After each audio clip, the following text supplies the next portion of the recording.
تیسری بات رسول اللہ نے فرمایا مستمعان، عالم نہیں بن سکتے، طالب علم نہیں بن سکتے، ان کو سننا۔ کیا حضور نے یہ فرمایا کہ یعنی فرمایا علماء کو سننا؟ تو کیا جس کے سر پر ٹوپی پگڑی نہیں ہے، چہرے پر داڑھی نہیں ہے، جسم پر سنت کے مطابق لباس نہیں ہے، کیا اس کو سننا ہے؟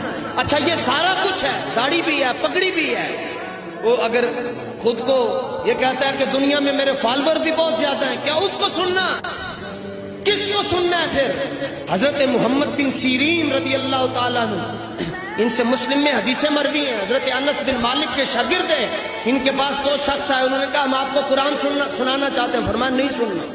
یہاں تو کہتے میں سارے نو سن لینا، جڑی گل جتوں مینوں صحیح لگتی ہے میں وہ چک لینا، تینوں کیویں پتہ چل گیا میں چاروں چوں صحیح کیڑا ہے؟ انہوں نے کہا جی ہم قرآن سنانا چاہتے ہیں۔ فرمایا میں نے نہیں سننا۔ انہوں نے کہا جی چلو ساڈے کولو حدیث سن لو۔ فرمایا نہیں سننا۔ 12 صدیاں 1250 سال پہلے کی بات ہے، آپ نے فرمایا نہیں سننی میں حدیث۔ آپ کے شاگرد کہنے لگے حضور قرآن کی 2 آیتیں سننے سے کیا ہوتا ہے، حدیثیں سننے سے کیا ہوتا ہے؟ فرمایا اگر وہ قرآن کی تفسیر غلط بیان کر دیتے اور میرے ذہن اور دل میں کوئی شک جگہ قرار پکڑ جاتا، کوئی شک کھڑا ہو جاتا، تو میں حضور کے سامنے کیسے جاتا؟ سننا کس کو ہے؟ آج تو یہ فیصلہ بھی نہیں ہو سکتا کہ ردی مال اتنا آ چکا ہے کہ اصلی مال کی پہچان نہیں رہی۔ اس کی سنو جو تمہیں دربار مصطفیٰ میں پہنچا دے گا۔